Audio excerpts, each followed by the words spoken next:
a video. Really? What? Oh, just some scary movie. You like scary movies? Uh-huh. What's your favorite scary movie?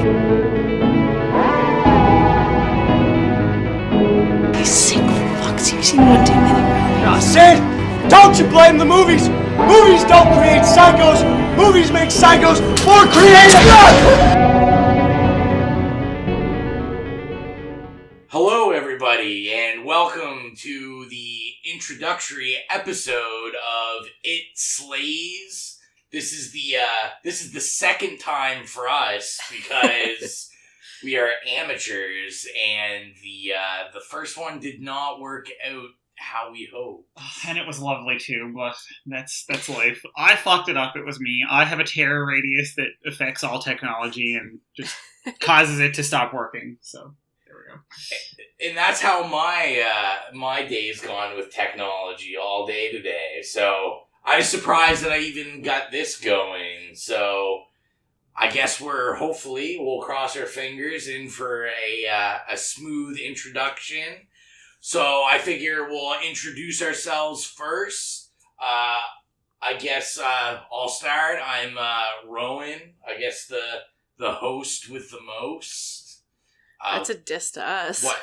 Well, I was gonna say, but the most what? The most what is really the question. And why don't you guys go ahead? All right. Hey, I'm Exilia. Hi there. This is Mike.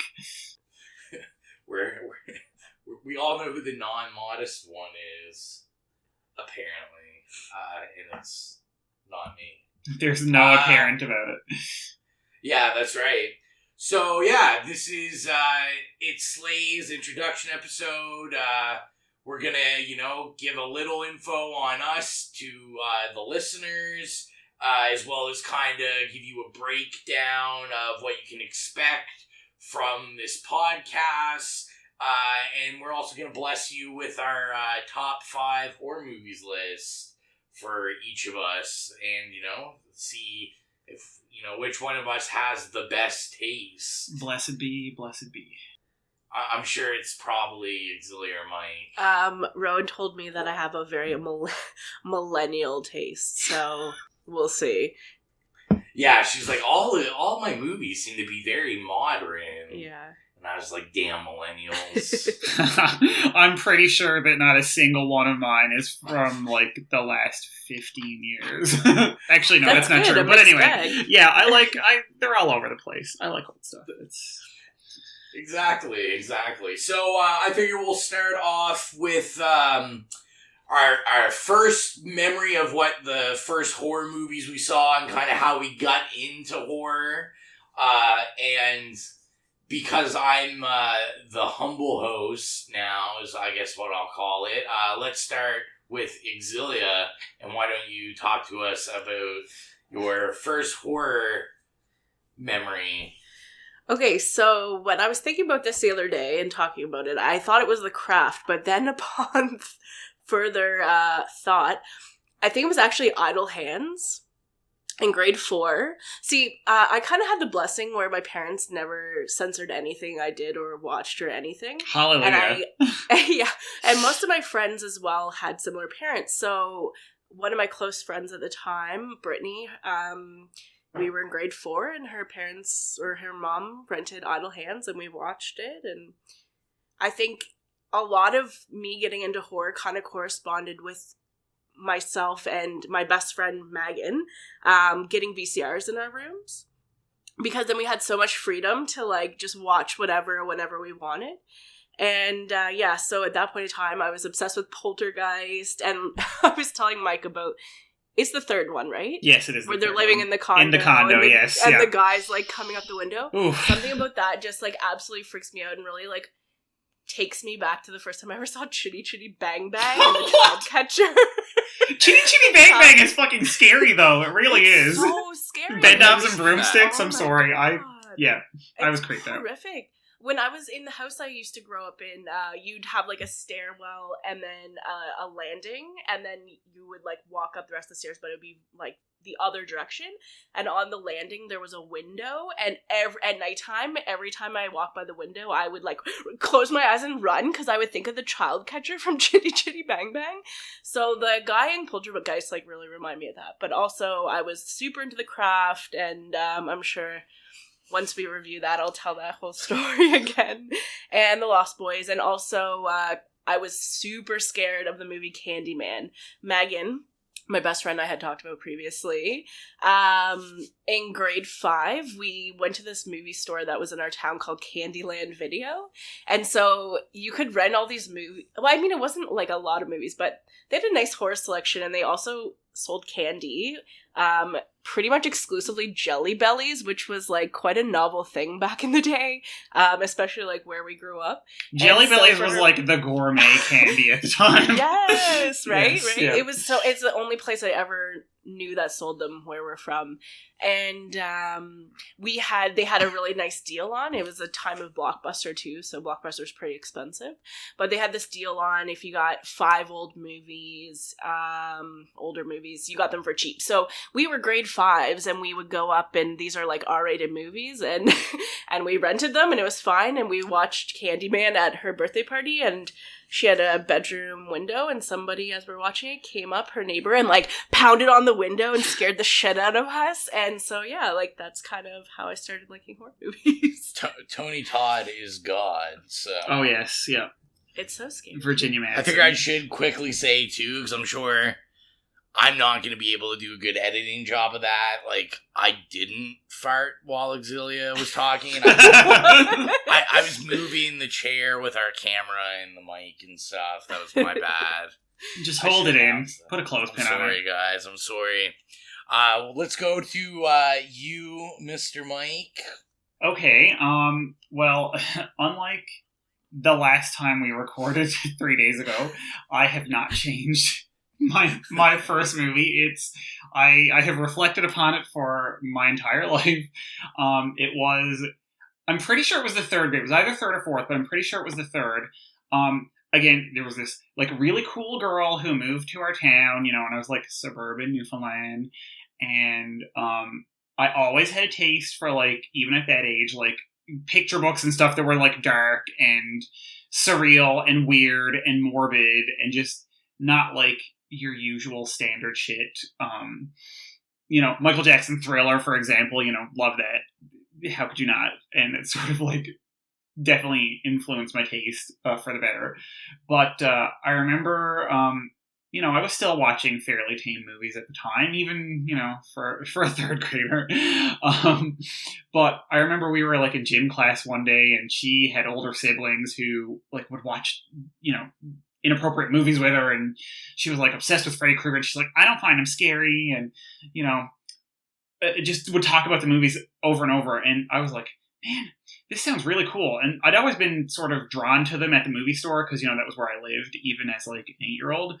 So the next time I went to the movie store, I went in the horror section, and I saw like Nightmare on Elm Street 3 and Nightmare on Elm Street 4, and it had this like just beautiful cover art, which, of course, have them up on my wall, framed. As you guys know, you've been in my apartment.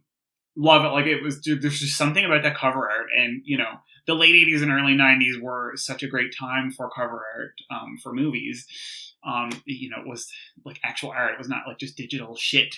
And, so I saw Nightmare on Elm Street 3 with that weird, surreal cover with, like all these characters like standing on Freddy's claws. And I was just like, what the fuck is this? And so I rented it, and I just fell completely in love with it. It's the middle of the series. I didn't really know what was going on. But there was just something about it that drew me, and like the characters and the atmosphere and the music, and it was just so bizarre, and I loved it. And then every time we went there again, my parents didn't, they were just like, whatever you want to watch, as long as it's keeping you out of our hair, I guess. And so I just go there and rent all those, and then I watched all the Friday 13th, and then I would just go and like oh, what looks cool, what has a crazy cover, or what has like weird stills on the back of it, and that was like the end of it. And, Within 2 years, I was, like a bona fide had seen every movie in the horror section by the time I was in 6th grade. How hard did you rock out to the Dream Warriors song? I still to this day have the cassette single of it. Dockin' Always, and there's a couple other songs on it that are really good. It was never my taste for like that kind of like hard rock, but I think that the 80s hard rock I really fell in love with because of that. And actually there was the copy of the video cassette, because of course I bought it. I had all of them, when you could actually buy videos, I bought them all. But the one that I used to rent actually had the Dream Warriors video at the beginning of the cassette before the movie started, and so I was gonna say, because I don't think they have it on.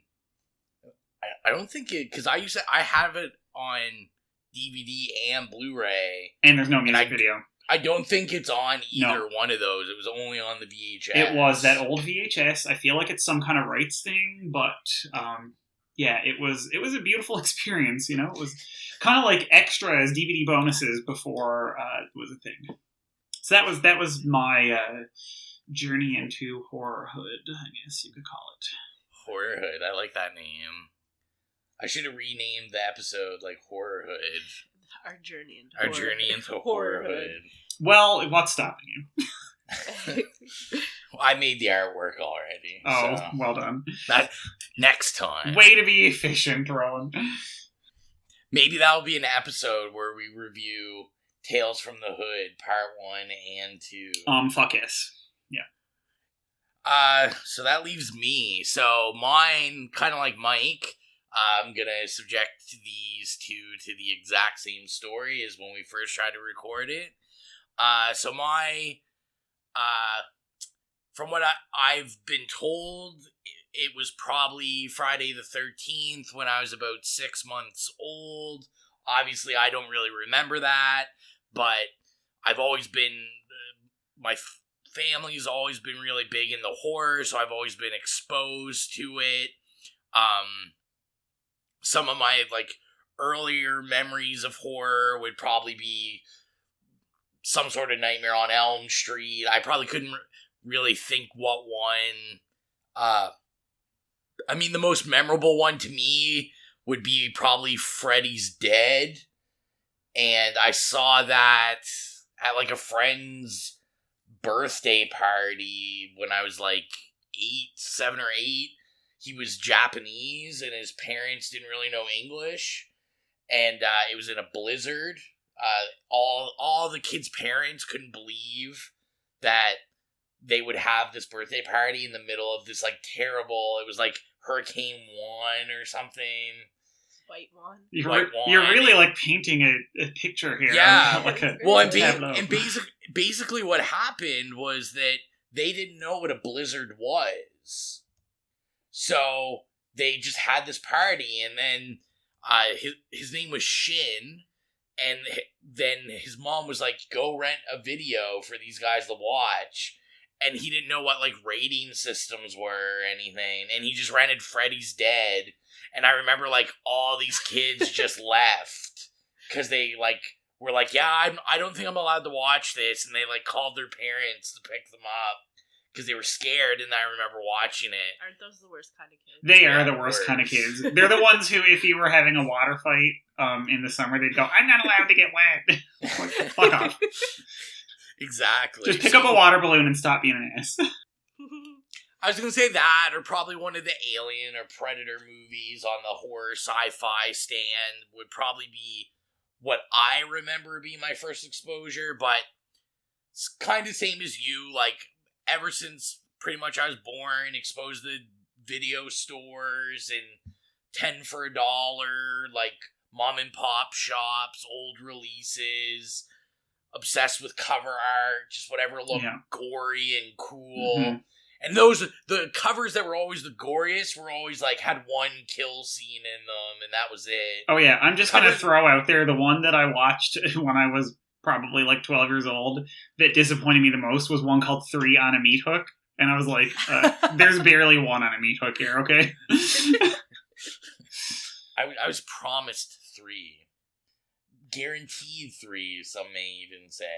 I mean, it was probably a 3 on a meat hook, because these were like bottom barrel actresses, but anyway, we won't go there. That is terrible. So, hopefully that gives a little bit of background. I'm sure as the podcast grows and continues, we'll be so drunk at some points, we'll just reveal deep, dark secrets we haven't told yet.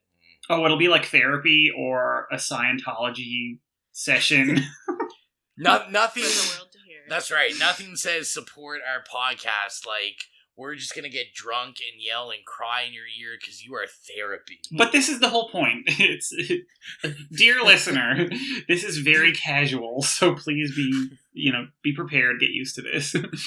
There's no structure. This is just free-form Freudian psychotherapy. We're purging ourselves, our souls, our psyche. That's right. So I guess we'll go right into it. Our top 5 list. We're going to we shortened it down. The first recording was top 10, and we don't want to go that long. It was very long. It was a very long recording. Exactly. And the secret that we're also going to record the next episode after this one. We'll let you know what we're doing at the end of this. So yeah, we're going to each kind of say one and then keep going that way. We will start. They're in no order, I should say that, because I'm trying to remember what we said last time. But yeah, these aren't in any order of favorites. It's just we jotted them down on the old... I know I use the old pen and pad. Oh, I have a moleskin here, trust me. I've got a moleskin dedicated to horror film. Mike may think that he's the adult here, but only a real adult would use a 3D hologram hulked notebook. Wow, I'm being attacked. From the dollar store. So we'll start this one off with Mike. So what is one of your top 5 horror movies? Okay, so I will start off with Psycho. Just because I want to get the kind of arty, socially acceptable horror film out of the way first, because it's not indicative of my taste for the most part. I mean, me, I love a really arty, well shot, but horror films are not generally done by Hitchcocks. So, it was a very influential movie to me. I remember vividly in the 6th grade having a sleepover birthday party and renting a movie called Slaughterhouse, getting a hot popcorn kernel stuck between my toes and burning my skin, and then watching that, and then Texas Chainsaw Massacre and Psycho, and I scarred about half a dozen of my good friends. Of those fine Newfoundlanders. Yeah, and it was just funny. Yes, all Newfoundlanders are fine.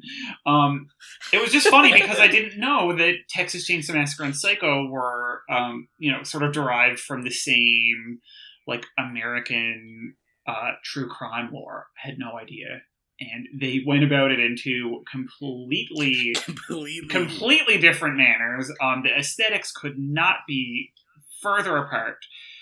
And as much as I love Texas Chainsaw Massacre, it did not make this list, but this list changes every time I think about it, so this is sort of what I'm doing right now.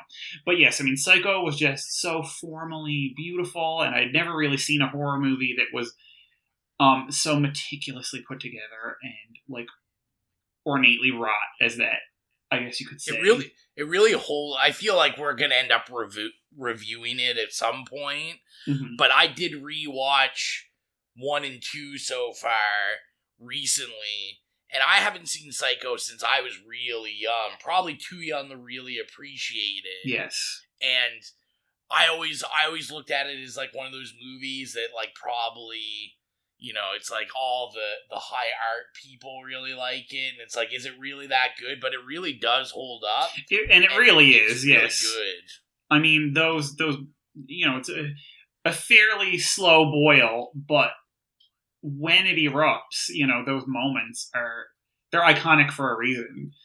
It's exactly. Brutal. It is so well done. You can just, I wrote 2 papers on it in film studies, and I'm just there's too much to even dig at. So that sort of, started me off on horror can also be vaguely, like, socially acceptable in terms of, like, critical. But I mean, I was 12 at the time, so that was not really... I just thought it was cool, and it was black and white, and it was probably the first black and white horror movie I'd ever watched, so I couldn't believe that I liked it so much. But anyway, so that's it. Psycho for me.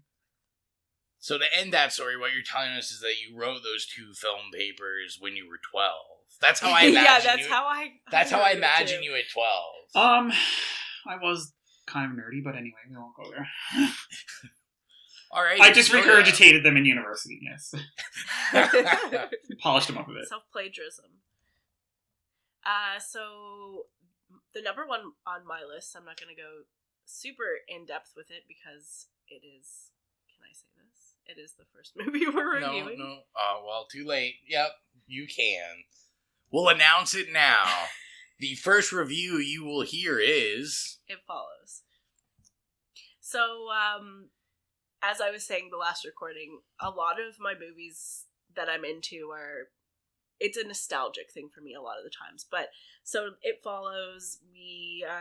2 of our good friends, Brad and Candace, used to live next door to us when we lived in Newfoundland, and they had gone to the theater and seen this movie and then invited us over and we watched it, and so that has like a nice place in my heart too. But I'm such a sucker for just like aesthetics, and the coloring in the movie is beautiful. I love it. Like the shots are really nice, and I absolutely love the soundtrack. It's the kind of music I would just listen to. So I mean, me and Rowan went out and bought the soundtrack on record. But yeah, so that's all I'll say about it right now. Okay, yeah, and then I'll go right into it. The first one I had written down was also It Follows. Like Mike, and like Gigzilly just said, a lot of mine are nostalgia, and where I was introduced in the horror so early and always in the horror, mine are usually older. But It Follows, like Gigzilly, I don't want to talk too much about it because that is the first one we're reviewing, but I do enjoy it. Maybe, I don't know. You'll have to find out my rating. So that is all. We did rewatch it with a critical eye. Oh. See, knowing I didn't record this video because I knew this was a mess right now, and by mess I mean my life. Maybe the next one we'll record the video, but Mike is showing me the book of Clive Barker horror A to Z, and he knows that I love me some Clive. I'm just trying to trip you up while you're, recording a podcast. Fun fact that I did not know, and I will give credit to the Straight Chilling podcast because they just randomly spit this fact out that I didn't know. Clive Barker was a major financial backer of Lord of the Rings. I did not know that. I did not know that. And it makes me love him even more, which I didn't think was possible. Apparently when Peter Jackson wanted to do it, Clive Barker was like all about it. And well, Peter Jackson was known for, Dead Alive and shit, so that makes sense. Exactly. Yeah. So I guess that goes to our number 2. So Mike, your number 2. Oh, number 2. Yes, that's very apt because it's poo.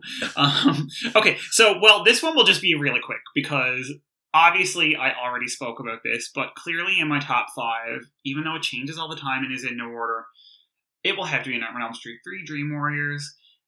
Not only was it, one of my first experiences with legitimate horror, I just love everything about it. It sort of colored my taste for horror ever since then. Partially, like X was saying, I am also, and you will see this in almost every single film in my top 5, I'm very, driven by aesthetic and mood and atmosphere and color. And of all the Nightmare on Elm Street movies, that one I think was the most attuned to that. It had a surreal aesthetic. It was shot in a less kind of DIY manner. So it was very influential, and I love it, and I've watched it hundreds of times, and I'll never get sick of it, and I have it up on my wall. So that's all I will say about that, because I can go on and on about it, and I won't. But rock on, Dream Warriors. Probably another one I'm sure Mike will I will force it down your throats at some point, yes. Exilia. So my second one is House of a Thousand Corpses. I can't even remember when we actually first saw this. I think it was when it first came out. I think when it was first on DVD. Yeah. We would have been in high school, I think, probably. This is a movie that kind of panders to, like, one of my worst fears is getting stuck in the middle of nowhere and, like, being tortured by crazy people. It's a whole genre. Yeah. Growing up in a rural area, like, as I was saying last time, this is something that's relatively realistic. Not that there's a lot of crazy people around me, but I'm just saying, getting lost and anything could happen, right? Also, when Rowan and I were younger, we were in Florida with my family and almost got murdered at a truck stop on the border of North and South Carolina. So this really, spoke to my inner fears. That's pretty much it. I mean, I don't generally, and another thing too, I don't generally like movies for the sake of gore or anything, but I could appreciate that about this movie.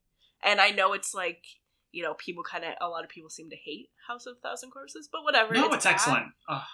Some people think it's bad, but I think it's probably, I think most, even people that don't like Rob Zombie, which I feel is it's kind of split in the middle. Yes. You either really like him or really hate him, but I think the people that really hate him usually tend to like House of a Thousand Corpses. On Rotten Tomatoes, it has, like, I can't remember the score, but it's like 29% or something, like very, very low.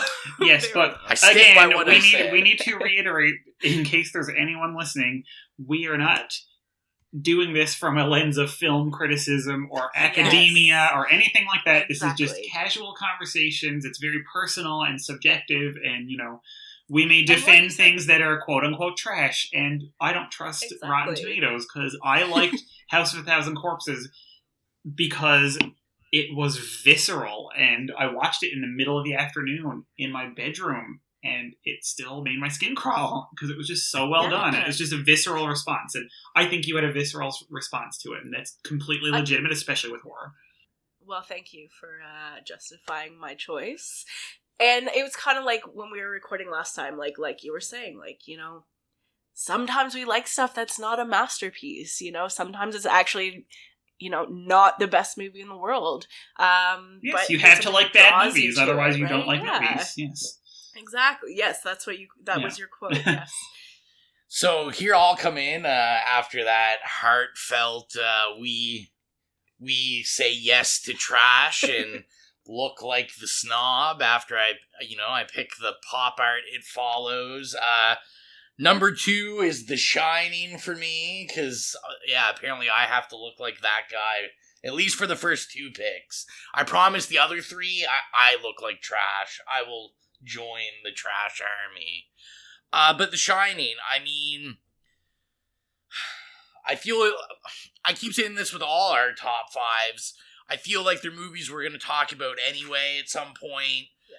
The Shining's iconic. To me, I always kind of consider it really I would say Psycho in this is kind of that the first taste of what pop art horror could be. Absolutely. It's all about visual aesthetic, great storytelling, iconic scenes, great acting, and it's still a movie that, I can watch over and over. I could watch that once a week, and I would never get tired of it. And it creeps me out every time I watch it. There's always something that creeps me out about it. I was gonna have this on my list, but then I thought it was too, I guess, obvious. No judgment on your list. but this is another movie too that I totally agree with you. I could watch it a billion times and never get sick of it. I mean, Stanley Kubrick is a genius, or was a genius, and I think you can't hate on his movies. And early Stephen King was just completely brilliant. So the two of them together is just, it's everything. Everything. Yeah. Exactly. It was really great. Mike, number 3. Okay, the original Suspiria. And don't hate on me, I haven't seen the new one yet. I live in small town Newfoundland. I was literally discussing with... I was talking to Exilia today that everyone is freaking out about how good the new one is. Yeah. Exilia's never seen the original. Oh my goodness. So I said I was very touring, because I was like... We have to do the review. I was like, you have to see the original, but we need to see the new one as well. I mean, Tilda Swinton, Queen, like, just... Love her. But the original is just so... again, it's iconic, and as I was saying earlier, it's an aesthetic. Everybody, and Dario Argento, out of the gate, I have to say, like, and admit, I could have almost every one of his movies, like, as my top number one horror movie. I'm obsessed with him. He came into my life and just hit me in the face like a fucking baseball bat with nails in it. It bowled me over. But this was, again, it's a visceral experience. It's a psychological experience. And a lot of people who criticize it say it's all style and no substance. And I was like, first of all, have you ever seen a horror movie? Film does not have to be substance. Film is a visual medium. Like, style is fine. But this just took style and cranked it up to, like, 20. I mean, that score, the visuals. The first time I watched it, it's the most vivid experience I think that I've ever had with a horror movie. It's visually amazing, and I will punch a fucker in the throat to fight. Oh my god! I know. 100%. So that's how serious I am. We pick our hills to die on, and Suspiria is my hill that I will die on and murder you on. Best horror theme song, hands down, in my opinion. If not best theme song in a movie, period. Yeah. It's probably one of the best scores. It's, and it was one of these things, again, like, you can't single out one particular element of this movie, because it's like alchemy. It's the music, it's the acting, even though some of it's wooden and bizarre, and some of them are English, and some of them are German, and some of them are French, and they're all speaking different languages, but it's dubbed, but it's just this fucking magical experience that you just get spellbound. And every person, this is one of those movies that's like my litmus test, it's my cool test. You come over to my house, I'm going to roll one up, I'm going to pour a glass of wine for you, and we are going to sit down and watch this movie, and your reaction to this is like, can I have respect for you as a person and as somebody who watches movies? And that is it. That's all I will say, because we are going to talk about this movie later. But it is, suffice it to say, it completely changed my life, and that's it. Exilia, number 3. Okay.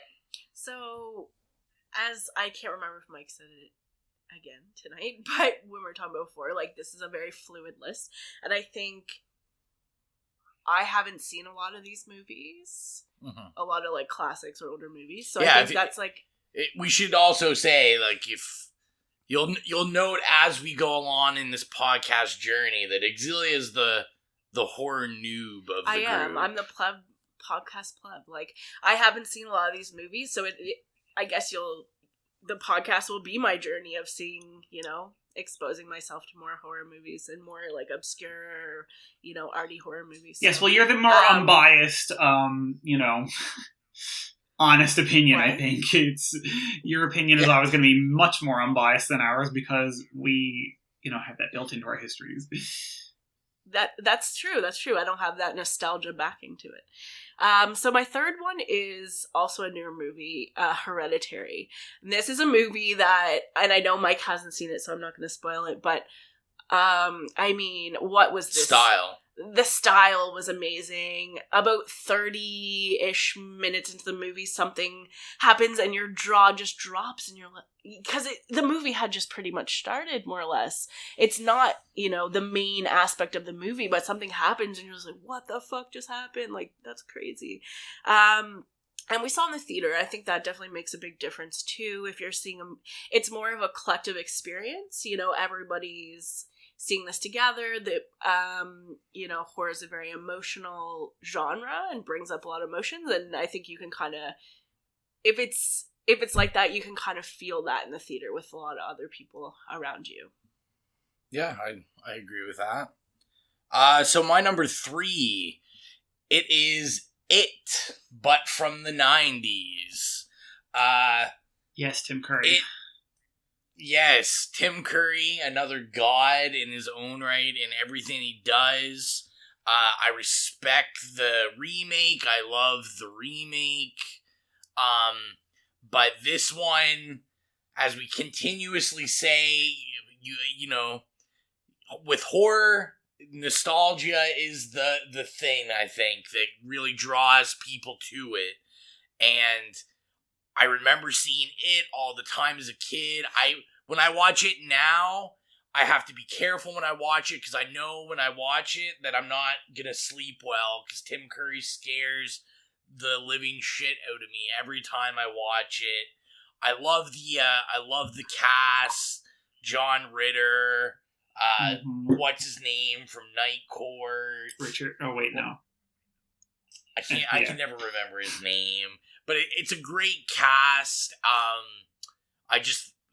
That movie, I know a lot of people had problem with that movie. It was a long movie. It was a miniseries, right? Yeah, it was made for TV originally, but yeah, I just love it. It scares me still, and it is a scary ass fucking movie, and that's another hill I'll die on. That's right. Yeah. That's right. So, Mike, number 4. Okay. Well, I guess I'll go with another. This is the story of my life, as you know, anybody will find out. Another one that kind of gets leveled at it fairly frequently. That it's problematic, which yes it is, but you know what? I love problematic and I don't care. And that it's all style and no substance, and that is High Tension, the French movie Haute Tension, or however you want to pronounce it. It was another movie that sort of came to me in what I found to be a period when horror had fallen out of the vogue that it had been in the mid to late 90s with, you know, the whole teen slashers and all that, you know, delightful garbage that is terrible but I love. And this was sort of like a weird limbo period, and I remember going to some other indie movie with a couple of my friends in theaters at the time, and they played the trailer for this movie, and it like just walloped me. I was like, what the fuck is this? And of course we never got it here because, you know, we live in Newfoundland, which is, you know, a little remote fucking rock off of Canada. We're lucky if we get a Marvel movie. But, and, you know, at the time, I'm, you know, not going to lie, I was savvy with, this was like the torrenting days, you know, at the beginning and all that. So we found it online and all got together and watched it. And it was one of those experiences that just, it blew me away. And especially because it very blatantly ripped off of one of my favorite horror books from when I was a teenager, which was Dean Koontz's Intensity. But it's this insane, like, and it is, I will say, you know, don't roast me. I know it's a problematic movie, but I also think that a lot of the problems in it are sort of like people just getting their feathers ruffled. But, oh my god, like just a fucking violent, surreal, hyper-stylized gore fest. You know, that just completely fucks with, like, you know, notions of, like, gendered spectatorship and just beautiful acting, beautiful gore. And it's, to this day, it's one of those movies, again, that I watched it, I got walloped by it, and I can just watch it over and over and over, and I've written papers on it. And again, I know it's problematic, and I don't care. So, over to you, X. Oh, gee.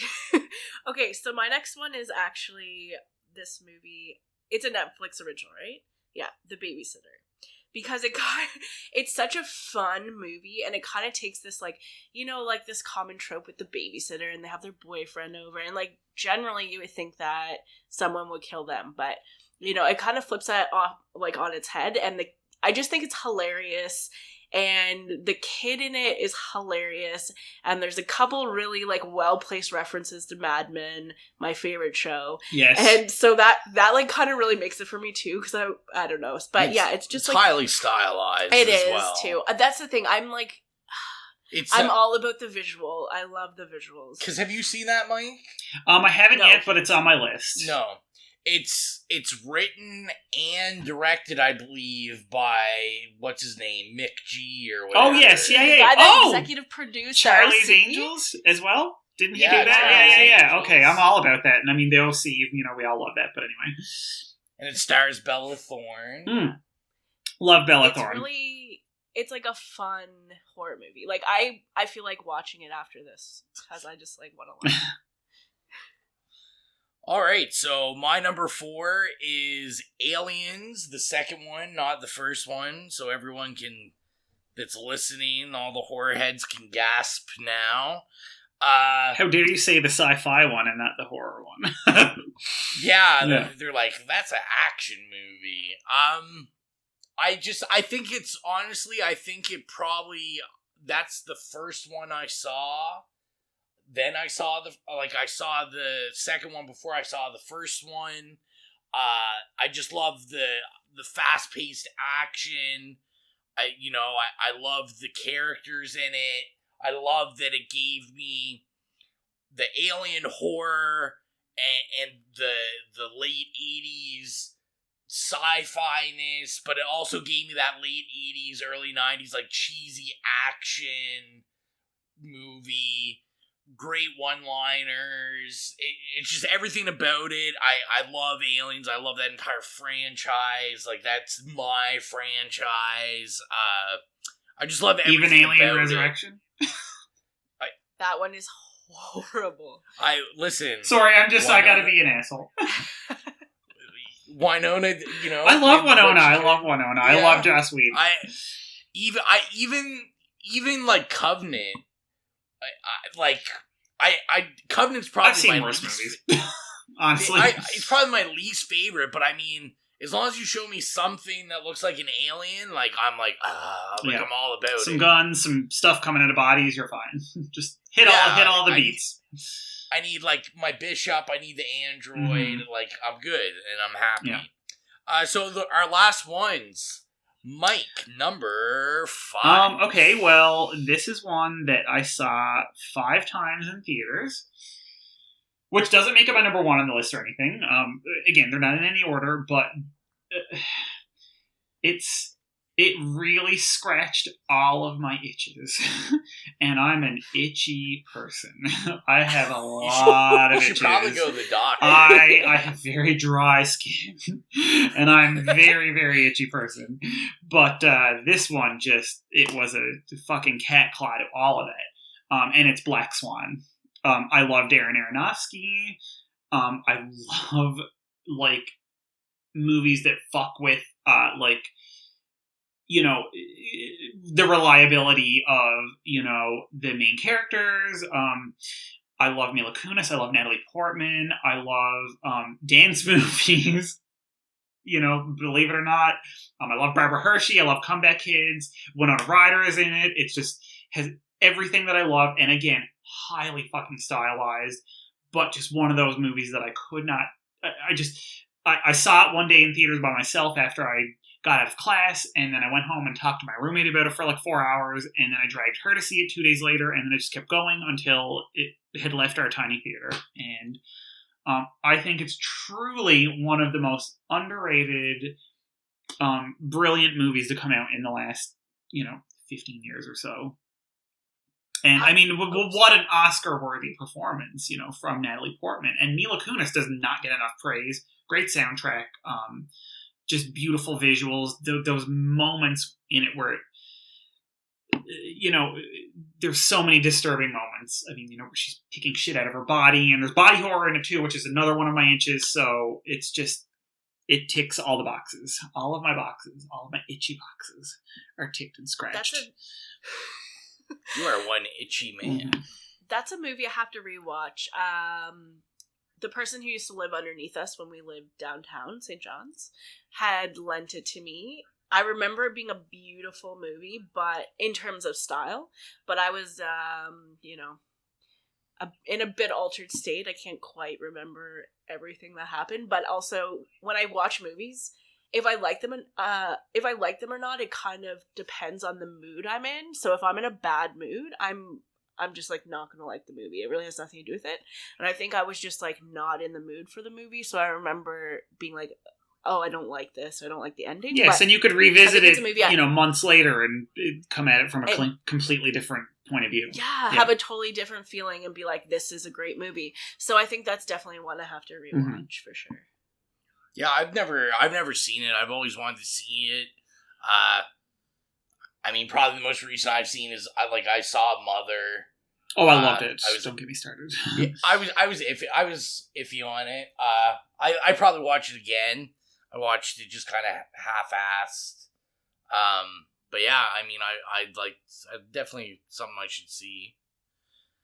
Exilia. Okay, so when we did the list last time, I had 10 movies and then 2 honorable mentions. So I'm sorry, guys. My last movie is actually 2 movies. I thought you were going to say 4. I need to squeeze in my whole 10. Yeah, let me tell you all of them. No, so one's American Psycho, and as I said before, I don't know. I just I love the yuppie aesthetic. I absolutely hate people like that, but something about it I just find I don't know, it's just something about it kind of draws me in, and they live this very posh downtown New York City, downtown Toronto lifestyle. Well, it's because they roast people like that really in that movie. Yeah, well, this is the thing, and I find it fascinating because that's a world I've never been part of, and it's also very very stylized, soundtrack heavy. And when Patrick Bateman is doing the whole face routine, the facial routine, I just find that hilarious. And as I was saying last time, the whole business card aspect, they're one-upping each other on the business card. That's just, I'm from academia, and that's just some bullshit that would, be a thing in academia. So that's what it reminds me of. I think that's hilarious. And then the other one's Get Out. And I love the commentary of it. I love watching Jordan Peele transform from, Key and Peele into horror. So Get Out, Us, and now he's producing and narrating the Twilight Zone, which I'm really excited for. Can't wait. I thought Get Out was just such a really interesting commentary on racism and liberal America, because that's something we don't hear about a lot. Yes, and it's hypocrisy. Always just what? It's just the hypocrisy, it's... Yeah, and it's about the colorblind racism. My dad voted for Barack Obama, so he'll like you because you're black, and Barack Obama's black. It's just it really spoke to that. It was really well done. Another movie I'm sure we'll review at some point. Yeah. Is that all? And and also too, we watched it. We took it home with us. That is all the movies, but. There's this scene, so we were watching with Rowan's family, and Rowan's brother loves to make fun of the scene where the guy's running straight at the camera. Do you know what I'm talking about? Oh, that's the creepiest, yes. And then his dad started doing it, so it's, I don't know, it's just funny and, yeah. Interesting to hear from their perspective as well. Yeah, so my number 5, let's end it off with, what some would call trash. We got real high art there with American Psycho and Get Out. Let's get out of Oscar territory. Let's drag it back down into the fucking ditch. So my last one is Clive Barker's Hellraiser. Oh, yes. Saw this when I was very young. I'm sure probably with my mother, because my mother also absolutely loves Clive Barker and loves this movie. Like Mike, this scratches all my itches. I love the gothic aesthetic. It's it's nice and gory. Some great gore scenes. Lots of skin coming off of flesh, etc. Yeah, an iconic presence, and with Pinhead and the Cenobites. Just everything about it, I really love. I'm probably one of the few. I keep meaning to do it, but I haven't read the book it's based off of. I know there's a lot of differences, but it is also fairly similar. And it's more of a novella. It's maybe 120 pages at most. Yeah. So I gotta stop being lazy. What's the and book? read that. The Hellbound Heart, it's called. Oh, yeah. But yeah, just it checks everything I love. It's another movie that I can just continuously watch. I never get tired of it. Infidelity, sexual perversion. I mean, they're the boxes that have to be ticked. Yeah. Necrophilia, yeah. Precisely. So I think that is gonna be it for the top 5 lists. And then the last thing we want to end with is just to kind of explain what you can expect in terms of segments and the release schedule of the podcast and the rating systems, all that kind of stuff. So basically, I'll start with the release schedule. The plan is this will be released bi-weekly. You may see sometimes we do weekly ones, which I guess I'll get into the segments. One of them is we have discussed, and we're gonna do sometimes a 0.5 series.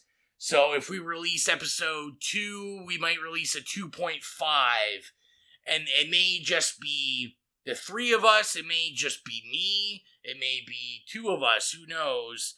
But we thought it would be fun where if we say, hey, we want to explore a movie that isn't a horror movie and another kind of movie and talk about it like we do with this horror theme podcast, we can do that.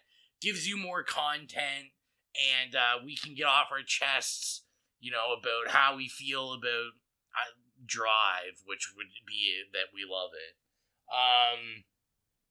Some of the other segments we will be the new releases that will encompass a couple things. This is kind of the last segment, and that will include. Sorry, I can't talk. Creepy cinema. So that's what's coming to theaters.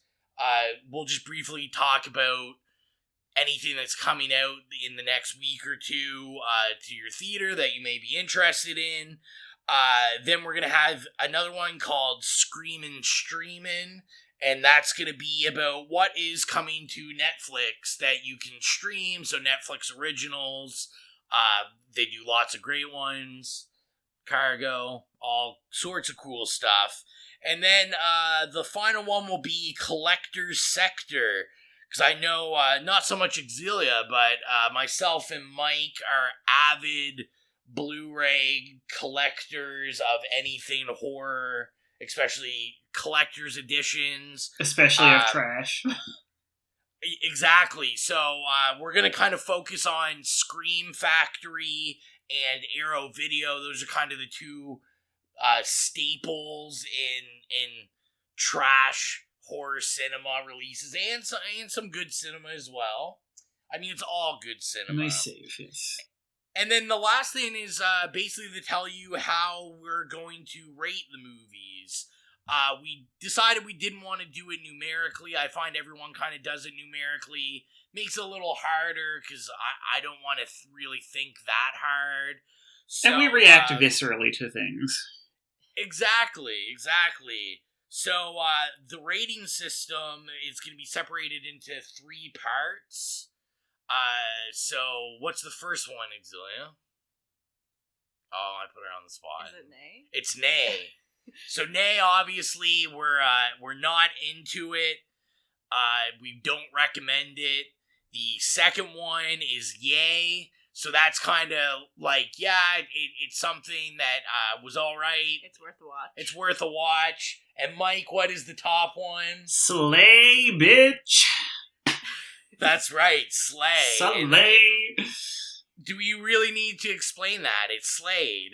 It's Amazing. You should. Yeah, like, I don't even know if you should be listening to us. You should have already seen this movie, and we're disappointed in you as people.